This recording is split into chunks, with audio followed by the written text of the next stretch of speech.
So, Alyssa, thank you very much for coming to chat to me. You are going to be one of our speakers at the It Takes All Kinds of Minds conference. So why don't you start, though, for people who don't know you as well as I do, just introducing yourself a little bit. Okay. First, thank you for inviting me to the conference and for this cup of tea, much appreciated. So I'm Dr. Alyssa Alcorn. I work in a medical school, but I am not a medical kind of doctor. I'm a PhD doctor. I've got quite a mixed academic background between psychology, human-computer interaction, education research stuff that I've mostly learned on the job, and kind of arts and design things. So I've really specialized in being in the middle of quite a complicated Venn diagram and doing at least a bit of a lot of different things to be part of interdisciplinary projects. And a lot of those have been to do with children and schools and educators, often children who are autistic or have other neurodevelopmental diagnoses or in special education. And I really enjoy that kind of variety and sort of doing a lot of different bits. And a lot of those projects have been participatory and have included some art and design elements, and I really enjoy that too.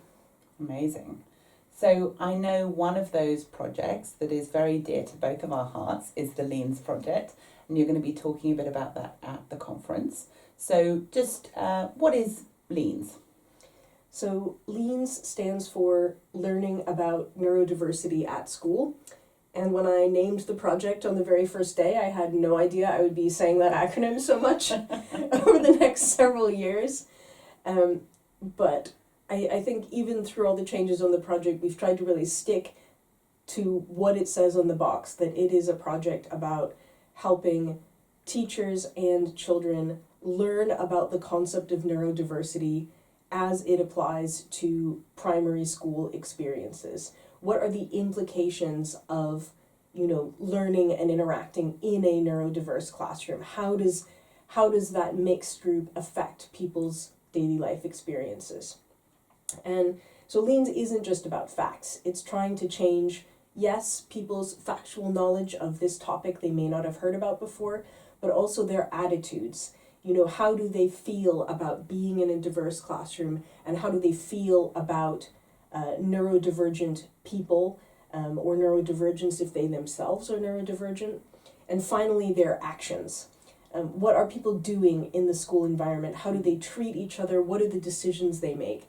And, I think when we say action, sometimes people go, ooh, that sounds big and or expensive. But we're often thinking about really small actions that make up the fabric of school experience. Things like, if you ask me a question and it's taking me quite a long time to process your verbal language and plan what I'm going to say, will you wait for me to answer the question? Or do you get impatient and tell me the answer, or just leave because you think I'm not listening to you, or what? So we're often talking about those really, really small decisions. And our big hope is that by changing what people know and think and do, that we can improve school experiences, not just for neurodivergent children, but for all children, and make school a more inclusive and accepting and positive place for them to be. Yes, well, a very admirable goal. And I know that there's a lot of work happening at the moment specifically towards that goal, right? Getting LEANS out, getting it used. So maybe you could just tell me a little bit about kind of the latest news from the project, what we might hear about at the conference itself. Sure. So for those who aren't familiar with LEANS, the resources are free. They're here now. You can download them online. We're coming up to our 6-month anniversary soon. And it's been really great to see that the download numbers are quite strong. So we've been doing all we can to try to help people translate that interest into action, into teaching and learning about neurodiversity in their schools. And one of the ways we've been doing that is setting up a program we call the LEANS Champions. And the champions will be a volunteer group of educators who already are knowledgeable about neurodiversity and about inclusion issues, but have had some additional training from us to really be experts in the LEANS resource and to help other people with questions they might have. For example, if a particular teacher is trying to decide if LEANS would be a good fit in their class or not, and just getting a bit confused about the advice, that would be the perfect time to have a chat with a champion who might be able to help you evaluate that information. Mm-hmm. So the big role of the champions is to help, to help other educators understand what LEANS is about, help them with making those decisions about adopting the program, and then potentially also give them troubleshooting advice if they need it when they're going through the program later. So that's been a big thing. But we also have a separate sort of prong of the project that's focused on parents and carers. And this is something where our partner, the Salvesen Mindroom Center, has really been leading, because they have so much experience to do with, families and sort of family-school liaison. The big idea here is that parents and carers are often very involved in education and can be another way to propose that schools get involved with teaching and learning about neurodiversity. So we've created some template materials to help them do that easily. Amazing.